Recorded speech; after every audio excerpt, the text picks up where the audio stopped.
അപ്പോൾ ഇനി കുറച്ച് കോളേജ് വിശേഷങ്ങളായാലും. അപ്പോൾ നമ്മുടെ കോളേജ് സെലിബ്രേഷൻ ഡേ ആണ്, ക്രിസ്മസ് സെലിബ്രേഷൻ. അപ്പോൾ അതിനുവേണ്ടി ഇങ്ങനെ ഇരുന്ന് വെച്ച് എൻ്റെ മുടി ഇങ്ങനെയാക്കി ഞാൻ ഒരു മേക്ക് ഓവറൊക്കെ നടത്തിയാണ് കോളേജിലേക്ക് ചെല്ലണത്. അങ്ങനെ ഇത് കയറി ചെന്നപ്പോൾ നമ്മുടെ വെറൈറ്റി പുൽക്കൂടുണ്ട്. ആട്ടിടയന്മാരൊന്നും കാണാനില്ല ഗൈസ്, എല്ലാവരും ആടുമേക്കാൻ പോയിരുന്നു. അങ്ങനെ നേരെ ഹോളിലേക്ക് ഇരുന്നപ്പോൾ ഇവിടെ പരിപാടി ആരംഭിച്ചു. അപ്പോൾ നമ്മുടെ ശ്രീലക്ഷ്മി വെൽക്കം സ്പീച്ചും കാര്യങ്ങളൊക്കെ പറഞ്ഞ് പ്രിൻസിപ്പൾ നമുക്ക് വേണ്ടി സ്പീച്ചൊക്കെ നടത്തി കേക്ക് മുറിച്ച് പിന്നെ അവരുടെ ഒരു പാട്ടുണ്ടായിരുന്നു. അത് കഴിഞ്ഞ് പിള്ളേരുടെ കലാപരിപാടി ആരംഭിക്കുകയാണേ. അപ്പോൾ അതൊക്കെ കഴിഞ്ഞ് നമ്മൾ നേരത്തെ ക്യാൻറ്റീനിൽ പോയി ഫുഡ് കഴിക്കണം. ബിരിയാണി ആയിരുന്നു. ഇനി നമുക്ക് സാബുവിൻ്റെ അഭിപ്രായം. ബിരിയാണി എങ്ങനെ ഉണ്ടായിരുന്നു?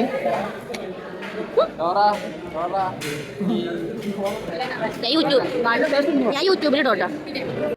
ഇനി നമ്മുടെ ക്ലാസ്സിലെ പിള്ളേർ എനിക്ക് വേണ്ടി. അപ്പോൾ അതൊക്കെ കഴിഞ്ഞ് ഹോളിലേക്ക് വന്നപ്പോൾ അടുത്ത പരിപാടി സ്റ്റാർട്ട് ചെയ്തു. പാട്ടും പിന്നെ അതേ ലാസ്റ്റ് ആയപ്പോൾ Shyam sir they vote of ഡാൻസൊക്കെ പറഞ്ഞു. ഇനി നമുക്ക് കുറച്ച് നേരം DJ. അപ്പോൾ അത്രയേ ഉള്ളൂ ഇന്നത്തെ പരിപാടി. ഇനി ബാക്കി പിന്നെ ടാറ്റ ബൈ ബൈ.